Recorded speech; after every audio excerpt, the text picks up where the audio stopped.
Jadi waktu itu Mas Dedi tanya, bagaimana kalau saya harus masuk Islam? Waktu itu saya jawab, Mas, wajah Islammu itu besok seperti apa tergantung pintu masuknya. Maksudnya apa, Gus? Kalau kamu masuk Islam pintunya keras, ya Islammu akan penuh dengan kekerasan. Kalau kamu masuk Islam pintunya galak, Islammu galak.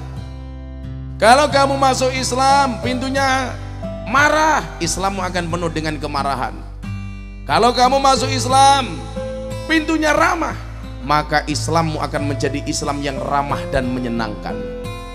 Maka waktu itu dia menjawab, kalau saya harus masuk Islam melalui pintu yang ramah, this is you not others. Otak murahnya ndak ini ya. Itu adalah kamu bukan yang lain.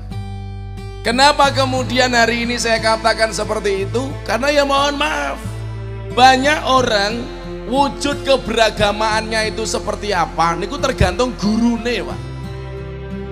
Maka kalau kita belajar kepada guru-guru yang galak, maka ya mohon maaf, Islami galak. Kalau kita belajar kepada orang yang suka marah, Islamnya marah. Sehingga kemudian apa? Hal ini sekarang benar-benar terjadi.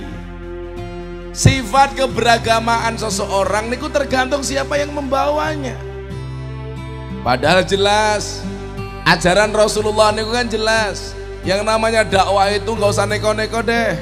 Cukup dengan menggunakan apa yang disampaikan oleh Siti Aisyah ketika ditanya, wahai Siti Aisyah, bagaimana sih akhlak Rasulullah? Jawaban Siti Aisyah kan sederhana, kana khuluquhul Qur'an wa shimatuhul ghufron wa yangsahu lil insan wa yafsahu fil ihsan. Jadi nyuwun sewu, kalau kemudian kita dakwah ya materinya 4 ini saja, nganggo akhlak Kanjeng Nabi. Kanjeng Nabi niku napa? Kana khuluquhul Qur'an. Nyuwun sewu, Kanjeng Nabi niku akhlake Qur'an. Mila kiai-kiai saniki niku nyuwun sewu, lak jenengan nyontoh kiai niku salah. Kiai niku tugasnya mboten damel dicontoh, tapi tugasnya kiai niku ngajak umat supaya nyontoh Kanjeng Nabi. Mila kalau kemudian kita menyampaikan kana khuluquhul Qur'an, ya coba kita lihat dakwahnya Rasulullah itu. Rasulullah itu dakwahnya nopo? Latif, lemah lembut, baik kepada orang yang baik dan baik kepada orang yang tidak baik. Niku Kanjeng Nabi. Bahkan Kanjeng Nabi niku memberi kepada orang yang memberi, memberi kepada orang yang tidak memberi. Dia baik kepada orang baik dan baik kepada orang buruk. Lah sakniki lak pola keberagamaan kita niku nyuwun sewu, tergantung sing gawa sapa. Lok sing gawa wonge atas ya dadine atas.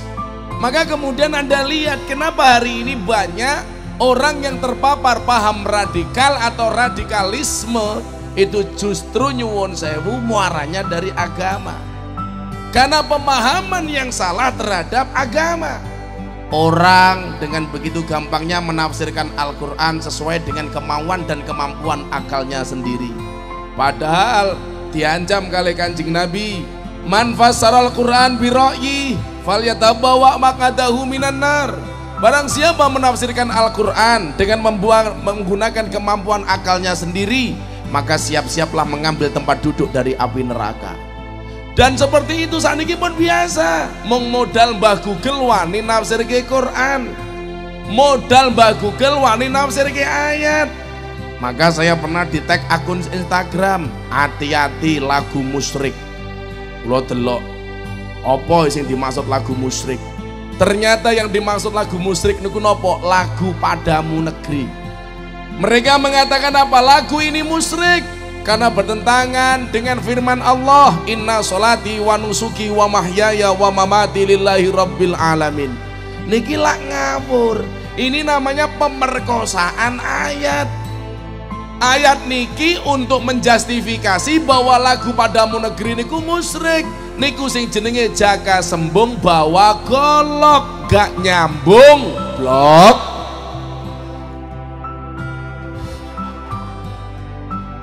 Mikir cangkemku wis gialak, bulnono sing luwih gialak. Itu namanya tidak nyambung, orang ngawur. Padahal lagu niki mengajarkan kepada kita untuk mencintai negara. Maka kenapa kemudian Mbah Hasyim mengatakan hubbul waton minal iman?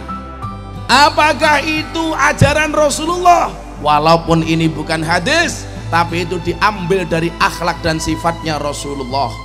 Ketika Kanjeng Nabi pindah dari Makkah ke Madinah, beliau minta kepada Allah, mengangkat tangan, kemudian beliau berdoa, Allahumma habib ilainal Madinah kahubina ila Makkah au asyad.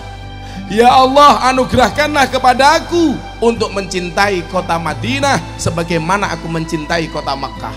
Artinya apa? Mencintai negara ki ono pahalane le. Lah sekarang orang do ngawur, orang golek guru, ngajine mung karo Mbak Google ning internet. Kadang-kadang mau ngrungokke radio ra jelas gurune sapa wis dipercaya sebagai hujjah. Padahal teng pundi-pundi kula bola-bali ngomong, lan jenengan ngaji mung karo radio ra jelas gurune sapa, hati-hati. Sing jenenge radio niku ana swarane ra ana wujude. Sangeti kula la ana swara ra ana wujude niku jenenge entot.